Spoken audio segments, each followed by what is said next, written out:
కూడి వచ్చిన పరిశుద్ధులైన వారికి, ప్రియులైన వారందరికీ మన ప్రభు క్రీస్తు నామములో వందనాలు తెలియజేస్తున్నామండి. తెస్సలోనికైకి రాసిన మొదటి పత్రిక. తెస్సలోనికయ సంఘము తక్కువ కాలంలోనే ఆత్మ సంబంధమైన అభివృద్ధి పొందింది. ఆ అభివృద్ధి నిమిత్తమై పౌలు వారిని అభినందిస్తూ, వారిని ప్రోత్సహిస్తూ, వారిని బలపరుస్తూ, వారిని హెచ్చరిస్తూ రాసిన పత్రికే తెస్సలోనికయులకు రాసిన మొదటి పత్రిక.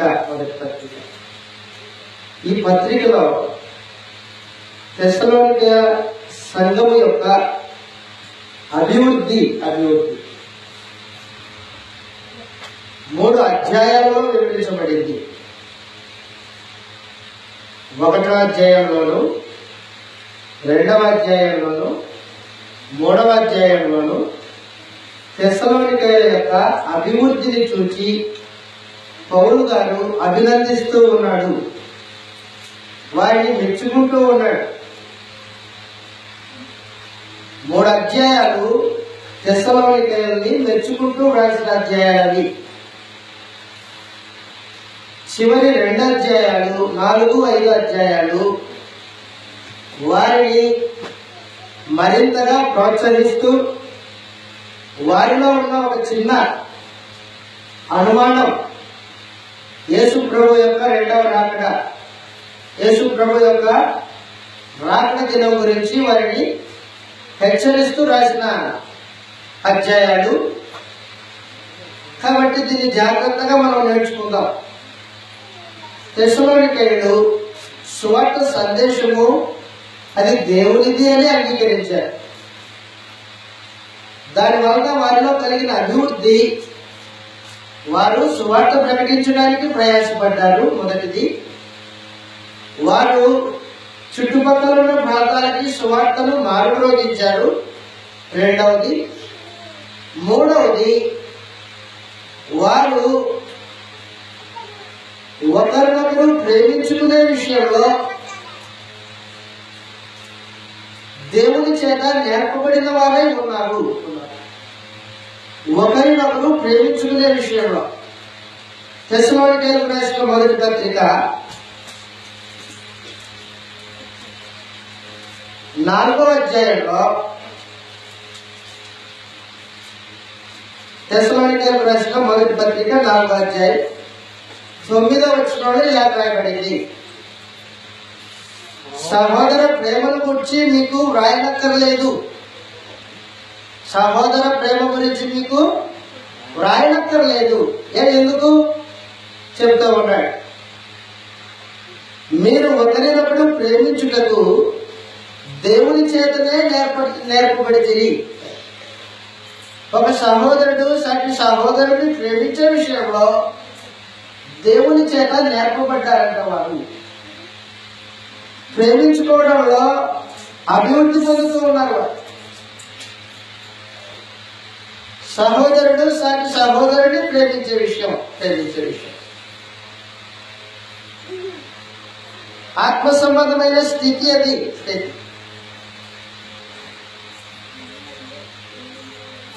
ఒకరినొకరు ప్రేమించుకునేది, సువార్త ప్రకటించడానికి ప్రయాస, వారి మార్పు జీవితం, ఇదంతా ఎక్కడి నుంచి వచ్చింది? వారికి 3 వారాల్లో ఇంత అభివృద్ధి ఎక్కడి నుంచి వచ్చింది? అపోస్తలుల యొక్క సువార్త ద్వారా వచ్చింది. అపోస్తలులు వారికి ఏం బోధించారు? అంత మార్పు వచ్చింది వారిలో. అపోస్తలులు వారికి ఏం బోధించారు? ఇప్పుడు మనం నేర్చుకోబోతాం. వారిలో అంత అభివృద్ధికి కారణము అపోస్తలుల యొక్క సువార్త. అపోస్తలుల యొక్క సువార్త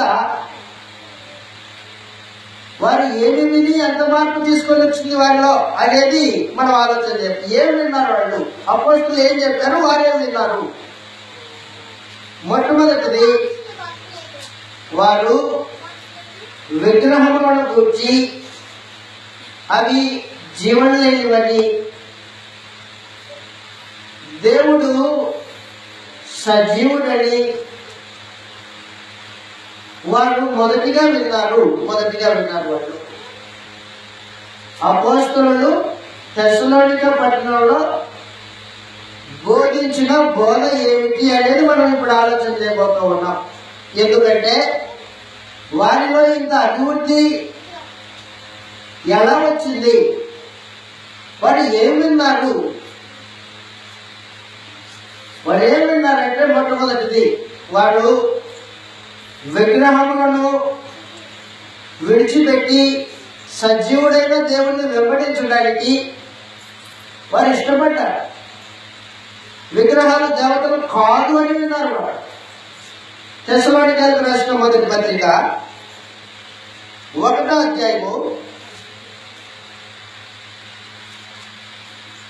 9వ వచనంలో వారు ఏం విన్నారంటే, మొట్టమొదటిగా వారు విన్న సందేశం ఏంటి? అపోస్తలులు ప్రకటించిన సందేశము మొదటిగా వారు ఏం చెప్పారు?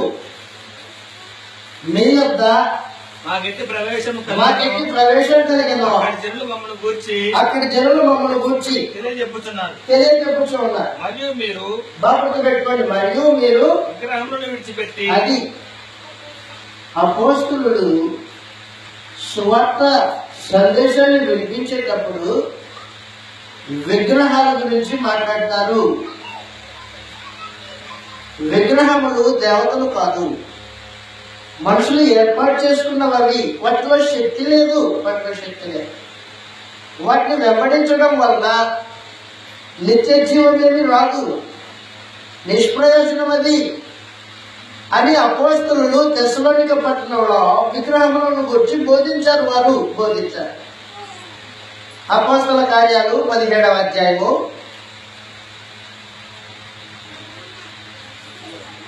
17వ అధ్యాయము. ఏథెన్సు పట్టణంలో ఏదైతే బోధించాడో పౌలు, తెస్సలోనిక పట్టణంలో కూడా అదే బోధించాడు.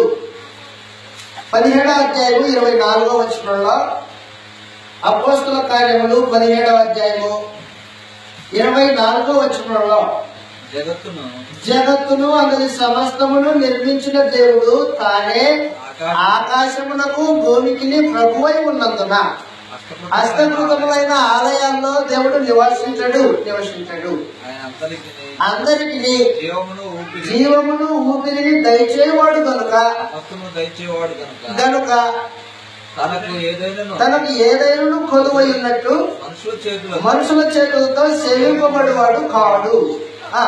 మరియు యావత్ భూమి మీద కాపురముండుటకు ఒకరి నుండి ప్రతి జాతి మనుషుని సృజించి ఒకవేళ దేవుని తడువులాడి కనుగొందురేమోనని వెదుకు నిమిత్తము నిర్ణయ కాలములను పొలిమేరలను ఏర్పరచను. ఆయన మనలో ఎవరికి గుర్తు పెట్టుకోండి. వారు చెప్పింది ఏంటంటే, దేవుడు మనలో ఎవరికి దూరంగా ఉండేవాడు కాదు. మనం ఆయన యందు బ్రతుకుచున్నాము, చెల్లించుచూ ఉన్నాము, ఉనికి కలిగి ఉన్నాము. అటువలే మనం ఆయన సంతానమని మీ కవీశ్వరులో కొంతమంది చెబుతూ ఉన్నారు. కాబట్టి మనము దేవుని సంతానమై బాగా గుర్తు పెట్టుకున్న మాట అండర్లైన్ చేసుకోండి. కాబట్టి మనము దేవుని సంతానమై ఉండి, మానవ జాతి దేవుని సంతానం. మనము దేవుని సంతానమై ఉండి మనుషులు చమత్కారంగా కల్పించిన కల్పన వలన మలచబడిన విగ్రహములైనను వెండినైనను రాతినైనను అదనమాట దేవత్వము పోలి ఉన్నదని తలంపకూడదు. విగ్రహాలకి దేవత్వం లేదు అని పౌలు తన సువార్త ప్రకటనలో మొదటిగా తెస్సలోనికైలకు చెప్పిన సందేశంలో భాగం ఇది. విగ్రహములు దేవత్వం లేని, చెల్లించలేవు, కదలలేవు, మాట్లాడలేవు వాస్తవానికి. అప్పుడు ఏం చేశారంటే తెస్సలోనికైలు విగ్రహములను విడిచిపెట్టి దేవుని వైపుకు తిరిగారు. దేవుని వైపుకు తిరిగారు. తెస్సలోనికీయులకు రాసిన మొదటి పత్రిక 1వ అధ్యాయం 10వ వచనంలో, మొదటి తెస్సలోనికీయులకు రాసిన పత్రిక చదువుతూ ఉన్నాం మనం. 1వ అధ్యాయం 10వ వచనంలో, వారు నిజ దేవుణ్ణి తెలుసుకునేటట్టు సువార్త ప్రకటింపబడింది. విగ్రహములు దేవతలు కావని, దేవత్వం లేనివని, సత్యమైనవి కాదు అని వారు బోధించారు. 10వ వచనంలో, మీ యొద్ద మాకు ఎట్టి ప్రవేశం కలిగినో అక్కడ జనులు మమ్మల్ని గురించి తెలియజెప్పుచూ ఉన్నారు. మరియు మీరు విగ్రహములను విడిచిపెట్టి, అదనమాట దేవుడు ఎలాంటి వాడు? జీవం కలిగిన వాడు, జీవం గలవాడు, సత్యవంతుడు. నాకు సత్యవంతుడు, రెండవది సత్యవంతుడు. సత్యవంతుడు నాకు దేవుని వైపు మీరు దాసులు అన్నట్లు. కాబట్టి మీరు విగ్రహాలకి దాసత్వం చేసేవాళ్ళు ఇక ముందు. కానీ మీరు ప్రకటించిన సువార్తలో విగ్రహాలు దేవతలు కాదు అని చెప్పారు. చెప్పినప్పుడు మీరేం చేశారంటే విగ్రహాలను విడిచిపెట్టి నిజ దేవుడును జీవం కలిగిన వాడును సత్యవంతుడకు దేవునికి దాసులైతివి అన్నమాట. అంటే పౌలు మొట్టమొదటిగా వారికి సువార్త ప్రకటించేటప్పుడు నిజ దేవుడి గురించి చెప్పాడు. నిజ దేవుడు ఎవరో? ఆయన జీవం కలిగిన వాడు, సత్యవంతుడు. ఆయనకు దాసులు అవ్వాలి.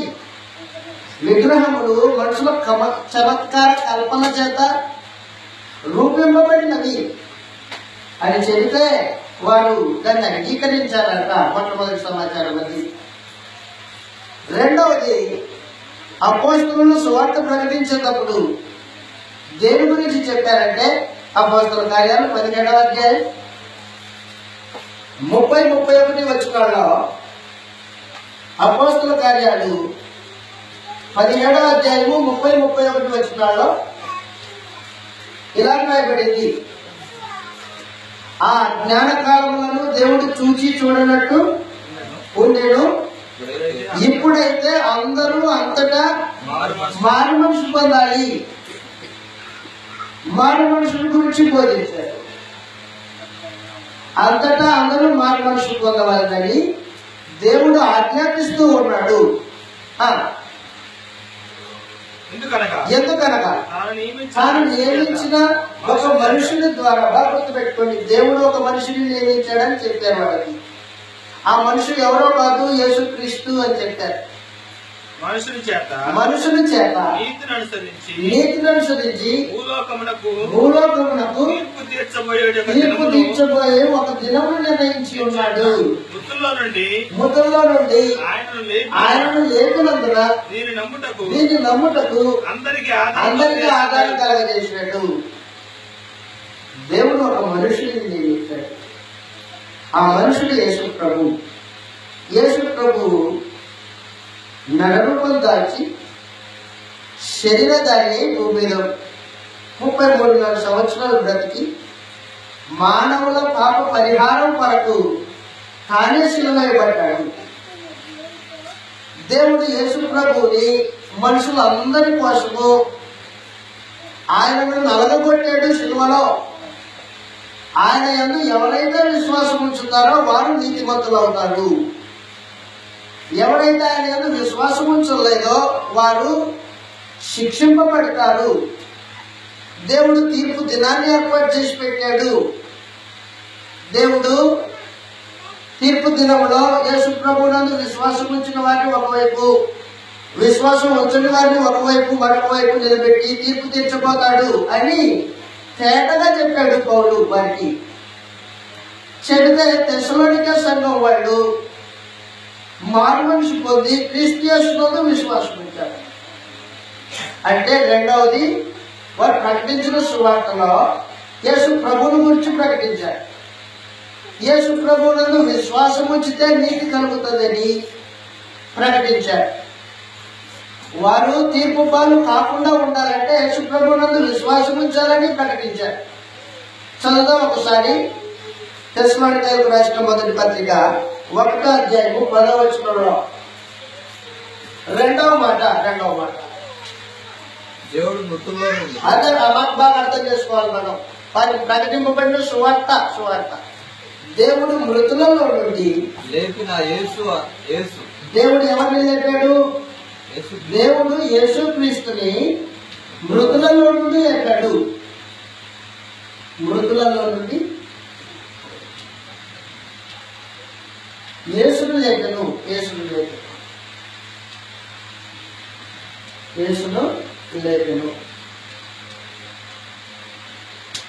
యేసు ప్రభుని గురించి రెండవ సందేశం వారికి వినిపించారు.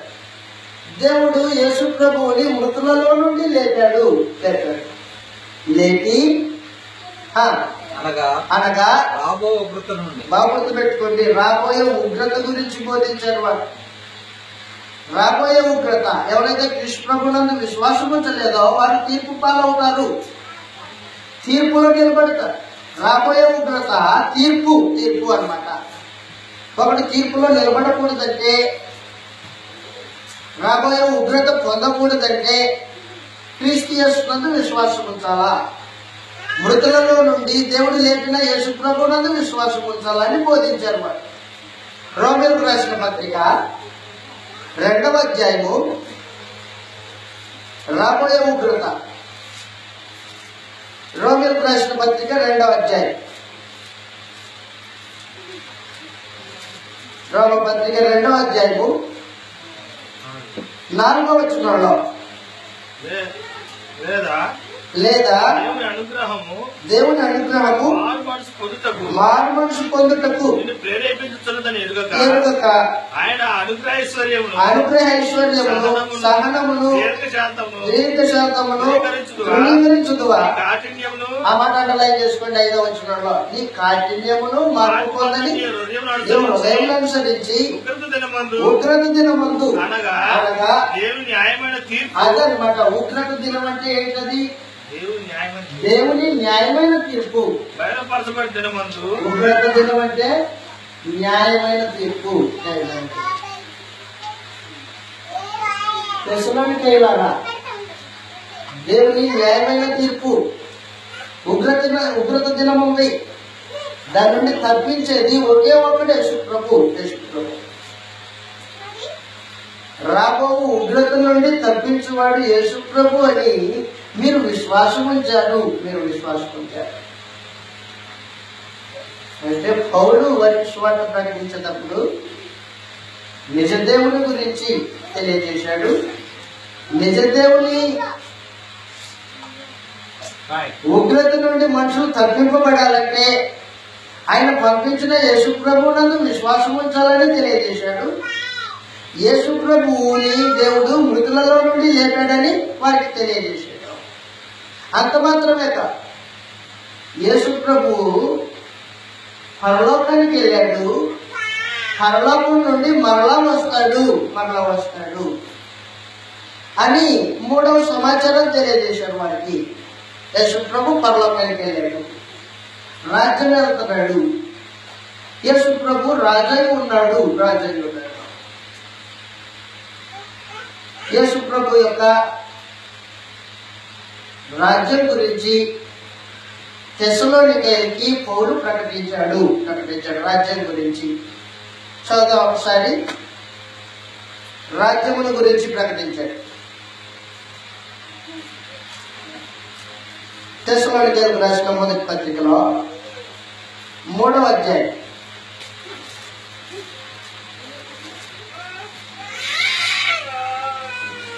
2వ అధ్యాయం 11వ వచనంలో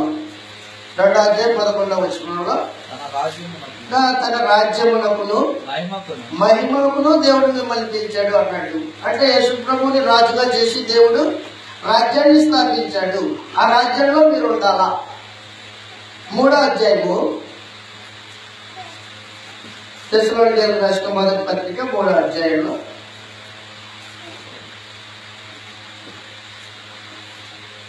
6వ వచనం. అక్కడ 2 నుంచి చదువుదాం ఒకసారి. ఈ శ్రమల వలన ఎవరినో కదిలింపకుండానట్లు మిమ్మల్ని స్థిరపరచడానికి మీ విశ్వాస విషయంలో దేవుని పరిచారకుడైన మిమ్మల్ని హెచ్చరించుటకును సహోదరుడును సువార్త విషయంలో దేవుని పరిచారకులైన తిమోతిని పంపితిని. ఉన్నప్పుడు శ్రమలు అనుభవించవలనని మీకు చెప్తుంది కదా. అలాగే జరిగింది. ఇది మీకును తెలియదు. బాగా గుర్తుపెట్టుకోండి, అంటే శ్రమలు అనుభవించుటకు నియమింపబడిన వారమని మీరు ఎరుగుదురు. ఇందుచేత సహింపజాలక శోధించునేమోనని మా ప్రయాసం వ్యర్థమైపోయినాము అని మీ విశ్వాసం తెలుసుకునవలనని అతన్ని పంపితిని. తిమోతి ఇప్పుడు మీ వద్దకు వచ్చాడు. కాబట్టి దేవుడు ఏం చేశాడంటే, యేసు ప్రభువును మృతులలో నుండి లేపి ఆయనను రాజుగా నియమించాడు. ఆయన రాజ్యమేలతో ఉన్నాడు. యేసే క్రీస్తై ఉన్నాడు. యేసు రాజు అని ఒక మనిషి విశ్వసిస్తే అటు విశ్వాసం అతన్ని రక్షిస్తుంది. యేసు దేవుడని కాదు, యేసు రాజు అంటే దేవుని కుమారుడు. దేవుని కుమారుడని విశ్వసించాలా? విశ్వసించితే రాజ్యంలో ప్రవేశం ఉంటుంది. కాబట్టి పౌలు ఆలోచన తెస్సలోనికే సంఘానికి దేవుని న్యాయమైన తీర్పు గురించి మాట్లాడి ఆయన రాజ్యం గురించి చెప్పాడు. యేసు ప్రభు మరలా ప్రత్యక్షమవుతాడు.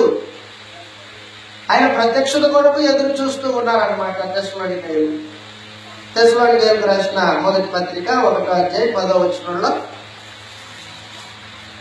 రాబో ఉగ్రత నుండి తప్పించువాడు అని అక్కడి నుంచి చదువుతాం.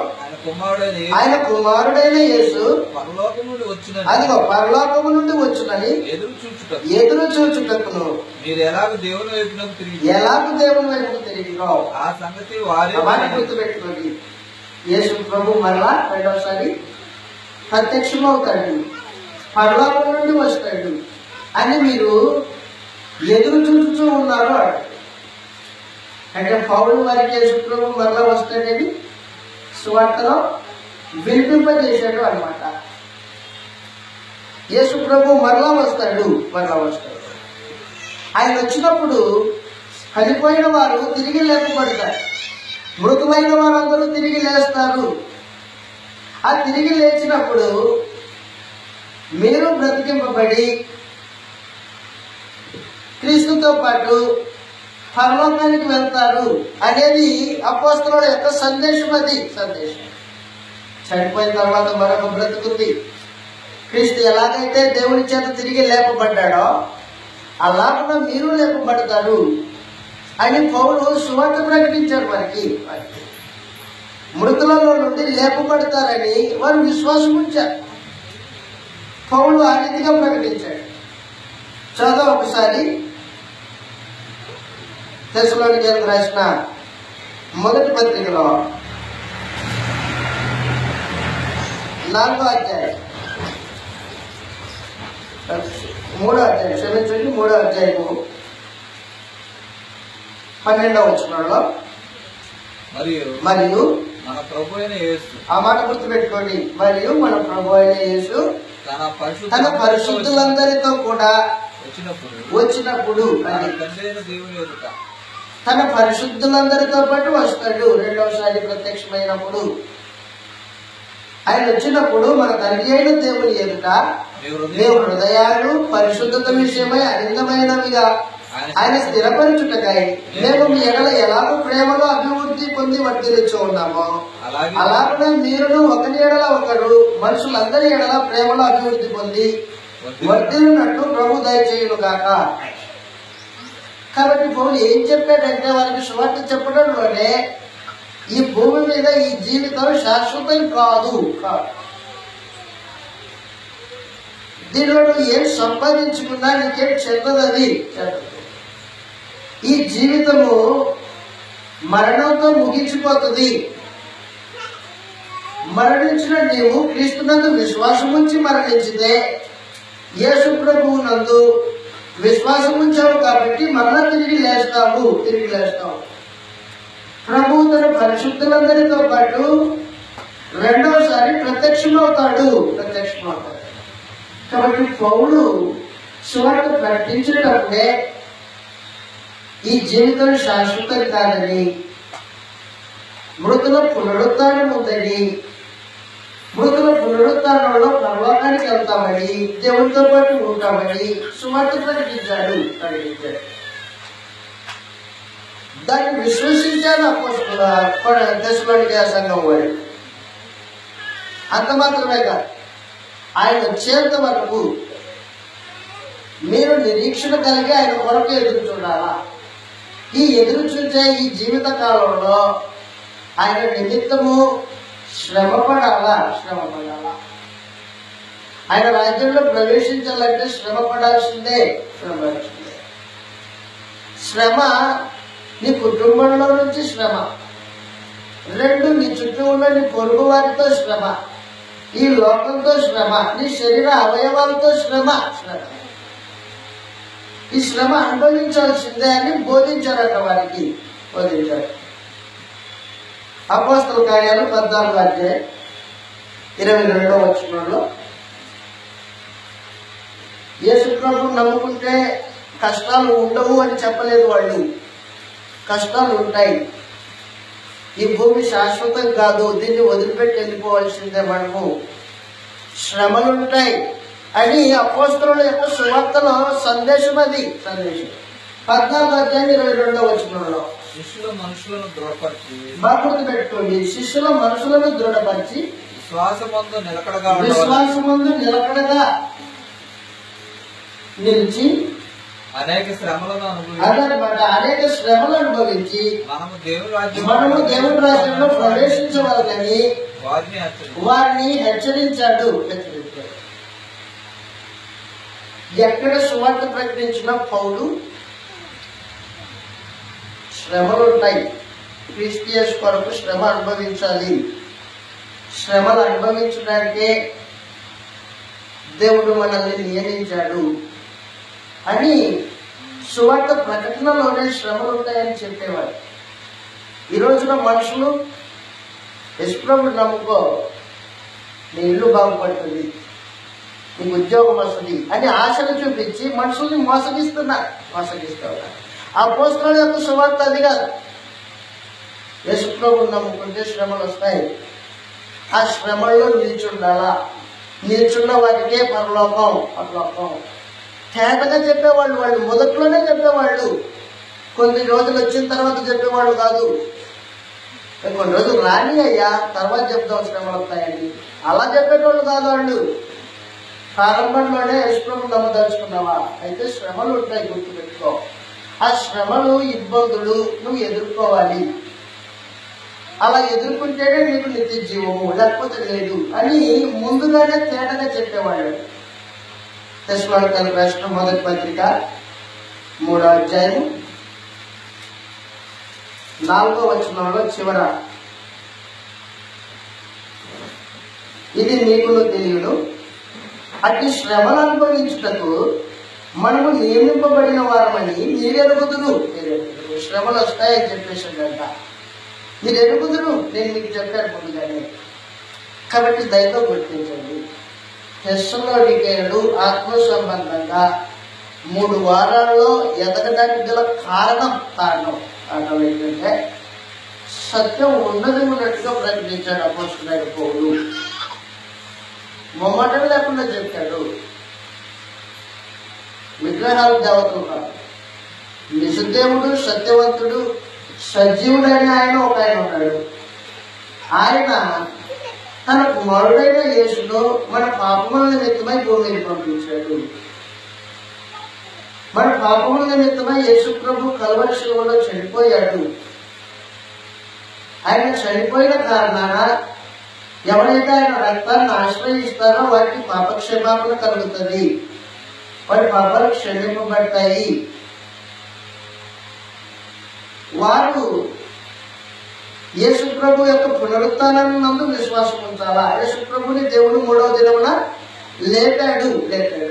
అంత మాత్రమే కాదు, యేసుని దేవుడు రాజుగా నియమించాడు. ఆ రాజు మరలా వస్తాడు. ఆయన వచ్చేటప్పుడు తన యందు ఉన్న విశ్వాసం నుంచి చనిపోయిన వారిని, పరిశుద్ధుల్ని తీసుకొని వెంటబెట్టుకొని వస్తాడు. ఆయన మృతుల పునరుత్థానం ఉంది. ఈ మృతుల పునరుత్థానం పొందాలంటే భూమి మీద శ్రమ పడాలి అని అపోస్తలులు తేటగా తెలియజేస్తే దాన్ని విశ్వసించి భూ సంబంధమైన వాటిని పక్కన పెట్టేసి, విగ్రహాలను పక్కన పెట్టేసి, క్రీస్తు రాకడ నిమిత్తము ఎదురు చూస్తూ పరిశుద్ధులుగా నీతిమంతులుగా బ్రతకడానికి తీర్మానం చేసుకున్నారు.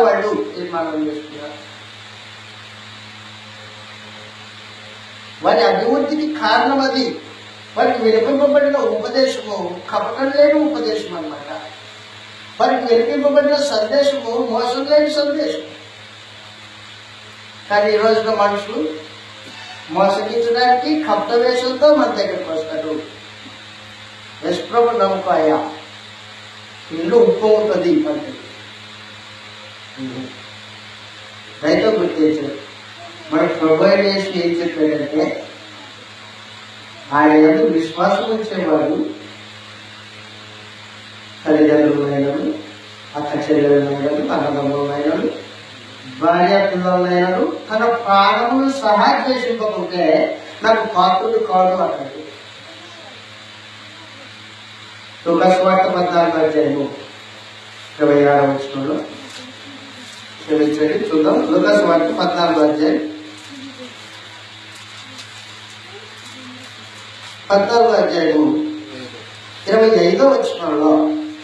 బహు జన సమూహము యేసు ప్రభు వెంటబడ్డారు.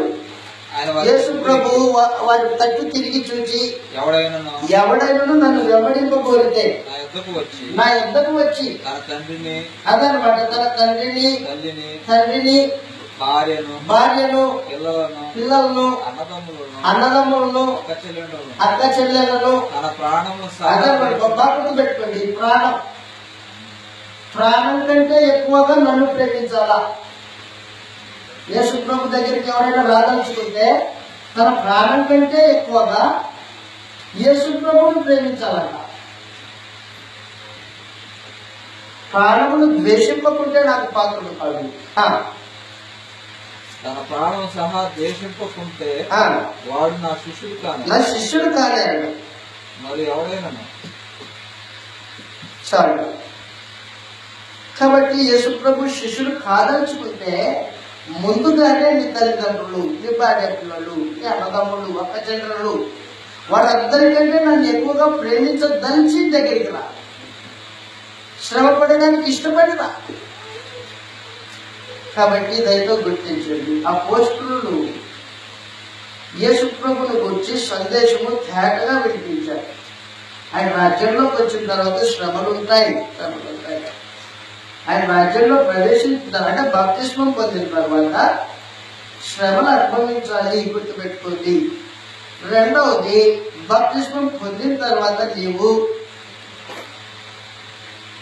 సహోదరులను ప్రేమించాలా. ఒకరినొకరు ప్రేమించుకోవాల్సిందే. యేసు ప్రభు ఇచ్చిన ఆజ్ఞది. యోహాను సువార్త 13వ అధ్యాయం. యోహాను సువార్త 13వ అధ్యాయం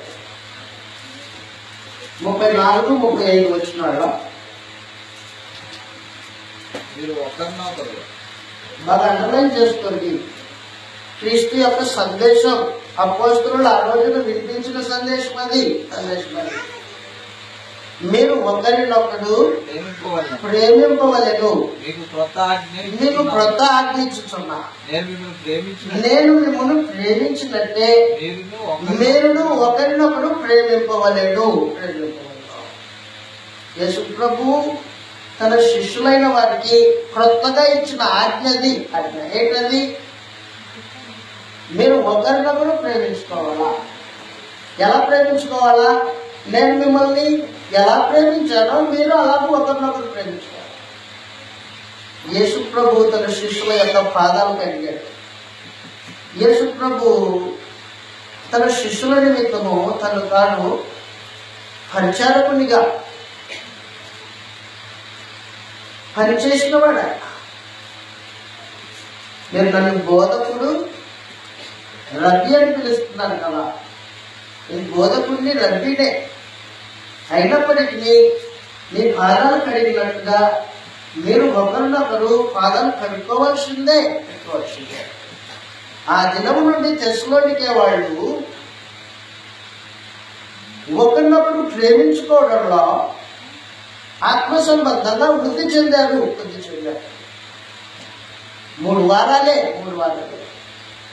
3 వారాల సందేశము వారి హృదయాల్లో స్థిరంగా నిలబడి ఆత్మ సంబంధమైన సంఘముగా ఎదగడానికి అవకాశం కలిగింది. రోజున మనల్ని మనం రక్షించుకోవాల్సిన ప్రశ్న ఇది. వారాల తరబడి వాక్యం వింటూ ఉన్నాం, రోజుల తరబడి బైబిల్ తరగతులు వింటూ ఉన్నాం, గ్రంథం నేర్చుకుంటున్నాం. ఒకరినొకరు ప్రేమించుకోవడంలోనూ యేసు ప్రభు ప్రత్యక్షత కొరకు ఎదురు చూడడంలోనూ నిజ దేవుణ్ణి హత్తుకొని బతకడంలోనూ జీవిస్తున్నామా? అందరికంటే ఎక్కువ ప్రభువుని యేసును ప్రేమిస్తున్నామా? లోపమేంటి? వాక్యం దేవునిగానే అంగీకరించట్లా. మనకు వాక్యము చెప్తున్న వ్యక్తికి ఆపాదించి ఆలోచన చేస్తూ ఉన్నాం. దైవం గుర్తించండి. ఆ రోజున ఈ సందేశం వారికి వెలిగింపబడింది. చివరిగా వారి అపోస్తలులు ఏం ప్రకటించారంటే, సువార్తలో పరిశుద్ధులుగా బ్రతకాలి, మీ శరీరమును జాగ్రత్తలకు పోనీయకూడదు.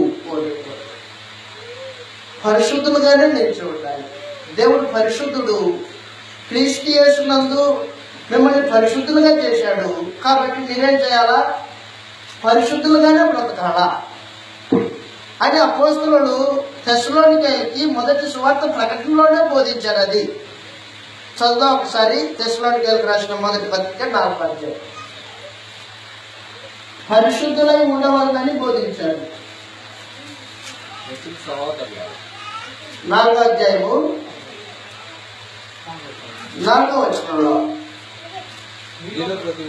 మీలో ప్రతివాడును దేవుని ఎరుగని అన్ని జనుల వలె కామాభిలాష యందు కాక పరిశుద్ధత యందును, అదనమాట కామాభిలాష యందు కాకోకుండా పరిశుద్ధత యందును, ఘనత యందును, తన ఘటము అంటే శరీరాన్ని కాపాడుకోవాలి అని చెప్పేశారంట వాళ్ళు.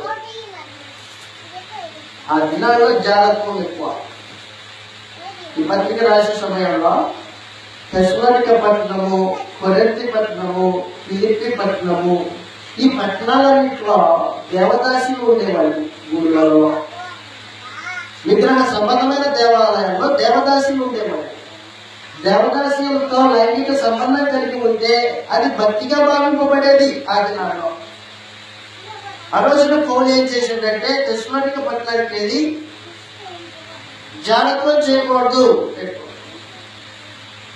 జాగ్రత్తం చేసేవాడు తన శరీరానికి తానే హాని చేసుకుంటున్నాడు. తీర్పు దినంలో జాగ్రత్తం చేసిన వాడు నిలబడి దేవుని ప్రతిదండన పొందుతాడు. భోజనం చేసే శరీరమును పవిత్రంగా పెట్టుకోవాలా. అపవిత్రులు దేవుని రాజ్యానికి హక్కుదారులు కాదు అని పౌలు ఆ రోజున ఈ 3 వారాల్లో ప్రకటించిన సందేశం అది.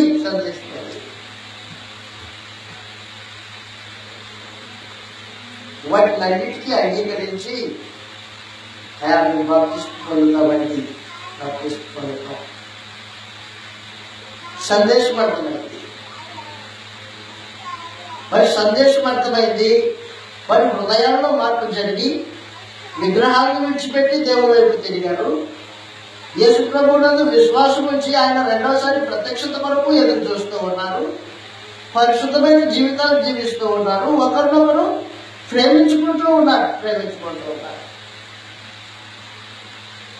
3 వారాల సందేశం వారి హృదయాల్లో స్థిరంగా నిలబడి వారి అభివృద్ధిని చూసిన తిమోతి అలా చాలిక అది సందేశము తిమోతి పౌలుకి చెబితే వారిని అభినందించి వారి విషయమై హృదయంలో పౌలు ఆనందపడి ఆదరణ పొంది రాశాడు ఈ పత్రిక 3 వారాల సందేశం వారి హృదయాల్లో నింపబడింది. నేను మీతో మాట్లాడుతున్న సందేశము గుర్తు పెట్టుకోండి. రోజు తరబడి సందేశం వాక్యం వింటూ ఉన్నాం. లోకాన్ని విడిచిపెట్టి క్రీస్తు యేసు కోసం బతుకుతున్నామా? అందరికంటే ఎక్కువగా యేసు ప్రభువుని ప్రేమిస్తూ ఉన్నామా? ఆయన సువార్త పక్షాన నీ వంతు త్యాగపూరితమైన మనసు నీ దగ్గర ఉందా? నశించిపోతున్న మానవ జాతి విషయమై ఏమైనా కొంచెమైన భారము బాధ్యత నీ హృదయంలో ఉందా? ఎప్పుడు నీ కుటుంబము, నీ పిల్లలు, నీ బంధువులు అనే భావనే తప్ప దేవుడిని సంతోషపరచాలనే ఆలోచన ఏమైనా ఉందా? ఈ విషయంలో తెస్సలోనికయులు గనులై ఉన్నారు. వారి సంతోషం కంటే ఎక్కువగా ప్రభు సంతోషాన్ని ప్రేమించిన వారు, దేవుణ్ణి సంతోషపరచడానికి కంకణం కట్టుకున్న వాళ్ళు. 4వ అధ్యాయం 1వ వచనంలో తెస్సలోనికయులకు రాసిన మొదటి పత్రిక 4వ అధ్యాయం 1వ వచనంలో మెట్టుకు సహోదరులారా మేము ప్రభు అయిన యేసు ద్వారా మీకు ఇచ్చిన ఆజ్ఞను మీరు ఎరుగుదురు. ఏంటది? కాగా మీరు ఎలాగూ నడుచుకొని దేవుణ్ణి సంతోషపరచవలెనో క్రైస్తవులైన వాళ్ళు దేవుణ్ణి సంతోషపరచడానికి కార్యక్రమాలు జరిగించాలా? నా సంతోషం కొరకు నేను చేసుకునేది కాదు. దేవుణ్ణి సంతోషపరచడానికి ఈ కార్యక్రమము ఏ విధంగా ఉపయోగపడుతుంది? దేవుని సంతోషం భోజనం అయిన తర్వాత మనం ఈ సంగతుల్ని 4వ అధ్యాయం 5వ అధ్యాయం విపులీకరంగా నేర్చుకోబోతాం. అయితే గుర్తుపెట్టుకో, క్రైస్తవుని యొక్క బాధ్యత ఆయన సంతోషపరచాలి. దేవుని సంతోషపరచడమే గమ్యం. అందుకోసమే పౌలు తనకు అప్పగింపబడిన సువార్త నిమిత్తమై మనుషుల్ని సంతోషపరచడానికి వాక్యం చెప్పట్లేదు. హృదయ అంతరంగాన్ని పరిశీలించే దేవుణ్ణి సంతోషపరచాలని వాక్యాన్ని ప్రకటిస్తున్నాడు ఆయన. 2వ అధ్యాయం తెస్సలోనికయులకు రాసిన మొదటి పత్రిక 2వ అధ్యాయంలో పౌలు ఇలా మాట్లాడుతూ ఉన్నాడు. 2వ అధ్యాయము 4వ వచనంలో సువార్తను మాకు అప్పగించుటకు యోగ్యులమని దేవుని చేత ఎంచబడిన వారమై మనుషుల్ని సంతోషపెట్టే వారం కాదు. మేము మన హృదయములను పరిశీలించి దేవుణ్ణి సంతోషపరచవాలని మరీ బోధించుతూ ఉన్నాము. ఆయన్ని సంతోషపరచాలి. మా బోధ యొక్క ఉద్దేశం అది, మా ప్రయాణం యొక్క ఉద్దేశం అది. మేము మీ దగ్గరికి రావడానికి గల ఉద్దేశం ఏంటంటే దేవుణ్ణి సంతోషపరచాలి. దేవుని సంతోషపరచాలి. ఎప్పుడైతే పౌలు యొక్క సందేశాన్ని దేవుని సందేశముగా భావించి అంగీకరించారో పౌలు యొక్క జీవిత నడవడికని కూడా చూశారు వాళ్ళు. ప్రకటింపబడిన బోధ మాత్రమే కాకుండా బోధకుని యొక్క జీవన శైలి చూశారు తెస్సలోనిక వాళ్ళు. ఇక్కడ ఇంతగా చెప్తున్నాడు, ఇక జీవితం ఎలా ఉందో అని పరిశీలించి ఈ 3 వారాలు కనిపెట్టారు వాళ్ళు. ఎవరు? తెస్సలోనిక వాళ్ళు. ఆ రోజున పౌలు ఎవరి దగ్గర ఉచితంగా ఆహారం పుచ్చుకోకుండా తన జీవనం నిమిత్తము రాత్రింబగళ్ళు కష్టం అనుభవించాడు. తను కష్టపడుతూ ఉంటే ఫిలిప్పీ సంఘం ముందు సువార్త ప్రకటించి వచ్చాడే ఫిలిప్పీ సంఘానికి. ఆ ఫిలిప్పీ సంఘము కొంచెము ధనము మాటి మాటికి పౌలుకు సహాయం చేసేది. తెస్సలోనికైతే ఏం ఒక్కటి కూడా పుచ్చుకోడు. ఏమొద్దు మీదేం అవసరంలా, నేను నా చేతులారా కష్టపడతా.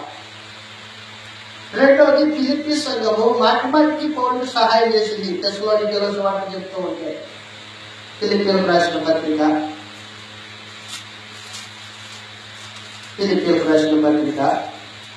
4వ అధ్యాయము 15-16 వచనాల్లో ఫిలిప్పీయులారా, సువార్త నేను బోధింపనారంభించినప్పుడు మాసిదోనియా నుండి వచ్చినప్పుడు ఇచ్చు విషయంలో మీరు తప్ప ఏ సంఘపు వారు నాతో పాలువారు కాలేదని మీరు ఎరుగుదురు. తెస్సలోనికలో కూడా మీరు మాటి మాటికి నా అవసరం తీర్చుటకు సహాయం చేసింది. తెస్సలోనిక పత్రికలో సువార్త చెబుతూ ఉంటే పౌలుకి మాటి మాటికి అయా పౌలు ఇచ్చుకో అయ్యా సువార్త పని చేస్తున్నారు. మాటికి సహాయం చేశారట. తెస్సలోనికలు పట్టణస్థులు పౌలు ప్రకటించిన సువార్తను అంగీకరించడం మాత్రమే కాకుండా ఆయన ప్రవర్తనని, ఆయన నడవడికని, ఆయన మాదిరిని చూచారు. నిజమే, ఈయన మాటలకి ఈయన జీవితానికి కొంత కుదిరింది. అని ఆ 3 వారాల్లో వారు సందేశాన్ని వినడం మాత్రమే కాకుండా పౌలు యొక్క జీవిత శైలి, జీవన విధానాన్ని చూచి ఆ కొద్ది దినాల్లోనే సంపూర్ణంగా మార్పు చెందిన వారై ఉన్నారు. వాళ్ళు సంపూర్ణంగా మార్పు చెందిన వారై ఉన్నారు. మనమెక్కడ యేసు ప్రభుని ఆయన రాకడ కొరకు ఎదురు చూసేవాడు బతికేనా ఇది బతికేనా ఆయన కోసం ఎదురు చూస్తే ఏమున్నా లేకపోయినా ప్రభు వస్తాడు, నేను ఆయనతో పాటు వెళ్ళిపోతా. ఉన్నది దేవుడు ఇచ్చాడు సంతోషంగా, దేవుడానికి స్తోత్రం. ఉన్న వాటితో సంతృప్తి చెందుతూ ఆయన సువార్తను ప్రకటిస్తూ ఆయన కొరకు ఎదురు చూసే ప్రజలమై పరిశుద్ధులమై జీవితాన్ని కొనసాగించవలసిన వారమై ఉంటాం మనం.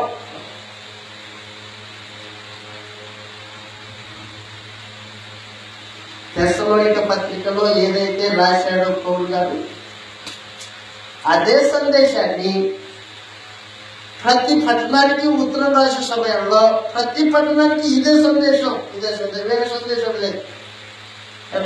లేదు. ప్రతి పట్టణానికి ఇదే. రోమిలకు రాసినా ఇదే రాస్తాడు, ఎఫెసీలకు రాసినా ఇదే రాస్తాడు, కొలస్సీలకు రాసినా ఇదే రాస్తాడు, ఫిలిప్పీలకు రాసినా ఇదే రాస్తాడు. సందేశం ఒకటే. రాబోయే క్రీస్తు కొరకు ఎదురు చూస్తూ భూమి మీద పరిశుద్ధంగా బ్రతుకుతూ ఆయన రాజ్యముల గురించి ప్రయాసపడాలా. ఆయన వస్తాడు, ఆయన వచ్చి మనల్ని తీసుకెళ్తాడు. ఆయన వచ్చేంత వరకు మీరు ఓర్పు కలిగి ఉండండి, నిరీక్షణని విడిచిపెట్టకండి, నిరీక్షణ కలిగి బతకండి. ఆయన వచ్చినప్పుడు పరిశుద్ధంతో పాటు వస్తాడు. కాబట్టి మీ హృదయాన్ని అనిత్యమైనవిగా, మీ హృదయాలు పరిశుద్ధమైనవిగా నిలుపునట్లు మీ కొరకు నేను ప్రార్థన చేస్తాను అని పౌలు వారి నిమిత్తమే ప్రార్థన చేస్తూ, వారిని బలపరుస్తూ, వారిని ప్రోత్సహిస్తూ రాసిన పత్రికది. ముగించుకుందాం మనం భోజనం కదా. చివరిలో ఒక మాట. ఆ రోజున వారు పౌలు, శీల, తిమోతిని మాదిరికరంగా పెట్టుకుని జీవితాన్ని కొనసాగించిన వారు. తెస్సలోనికైలకు రాసిన మొదటి పత్రిక 1వ అధ్యాయం. తెస్సలోనికైలకు రాసిన మొదటి పత్రిక 1వ అధ్యాయం 6వ వచనంలో పరిశుద్ధాత్మ వలన బాగా గుర్తుపెట్టుకోండి, ఎంత శ్రమ ఇబ్బంది ఎదురైనప్పటికీ సువార్తను నమ్మారు వాళ్ళు. పరిశుద్ధాత్మ వలన కలుగు ఆనందముతో గొప్ప ఉపద్రవం అందు మీరు వాక్యమును అంగీకరించి, అమాట అండర్లైన్ చేసుకోండి, మమ్మును ప్రభువును పోలి నడుచుకొనిన వారైంది. అది ఎవరిని పోలి నడుచుకుంటున్నారు వాళ్ళు? ప్రభువును మమ్మును నడుచుకొనిన వారైంది. పౌలును పోలి నడుచుకుంటున్నారు అంటారు. పౌలు ప్రకటించిన యేసు ప్రభువును పోలి నడుచుకుంటున్నారంట. కొరింథీయుల గురించి చెప్పాను కదా మీకు. 1.5 సంవత్సరాలు వాక్యం అనేది ఎన్నో సమస్యలు కలిగి, వాక్యం మీద సరైన అవగాహన లేక, పౌలుని వెంబడించుకోకుండా, పౌలు అపోస్తలుడే కాదు అని ఆయన మీద నేరం నెట్టి పౌలుని వెంబడించమని తీర్మానం చేసుకున్నారు వాళ్ళు కొరింథీయులు. పౌలు మరలా ఉత్తరం రాస్తూ, మీరు నన్ను పోలి నడుచుకున్న వాళ్ళని మీకు ఆజ్ఞాపిస్తున్నా అన్నాడు. కొరింథీయులకు రాసిన 2వ పత్రిక 11వ అధ్యాయం 1వ వచనంలో. ప్రాక్టీస్ అయిపోయింది నాకు. కొరింథీయులకు రాసిన 2వ పత్రిక 11వ అధ్యాయం, క్షమించండి, మొదటి పత్రిక 11వ అధ్యాయం 1వ వచనంలో, నేను క్రీస్తును పోలి నడుచుకున్న ప్రకారం మీరు నన్ను పోలి నడుచుకోండి అని చెప్పవలసిన ఆవశ్యకత ఏర్పడింది. కొరింథీయుల మధ్యలో ఏం చెప్తున్నాడు? నేను ప్రభుని పోలి నడుచుకుంటున్నాను, మీరు నన్ను పోలి నడుచుకోండి అని చెబుతున్నాడు. కానీ తెస్సలోనికి చెప్పలా, తెస్సలోనిక పట్టణస్తులకి చెప్పలా అలా నన్ను పోలి నడుచుకోండి. కానీ వాళ్ళే కనుక పౌలుని మాదిరికరంగా పెట్టుకుని నడుచుకుంటున్నారు. చెప్పకపోయినా చేస్తున్నారు వాళ్ళు. అదనమాట వాళ్ళకి వీళ్ళకి తేడా. కాబట్టి దయతో గుర్తించండి, తెస్సలోనిక సంఘము ఆత్మ సంబంధంగా కొద్ది దినాలే వాక్యాన్ని విన్నారు. విన్న వాక్యానికి న్యాయం చేశారు వాళ్ళు. పౌలు సువార్త ప్రకటిస్తే ప్రయాసతో, కష్టంతో సువార్త ప్రకటించాడు ఆయన.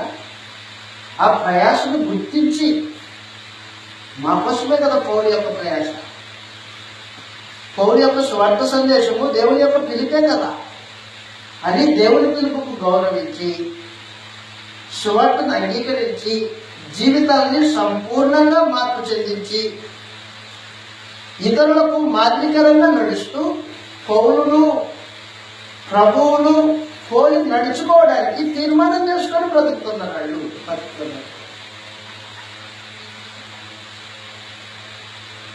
తిమోతి వచ్చి ఈ విషయాలని పౌలు చెప్తే పౌలు యొక్క ప్రాణం తెప్పడింది.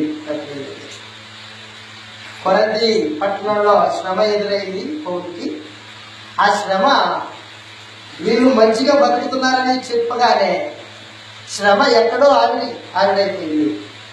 అంతే కదా, మన పిల్లలు భక్తిగా నీతిగా బతుకుతూ ఉంటే ఏ తల్లిదండ్రులకు సంతోషం ఉండదు?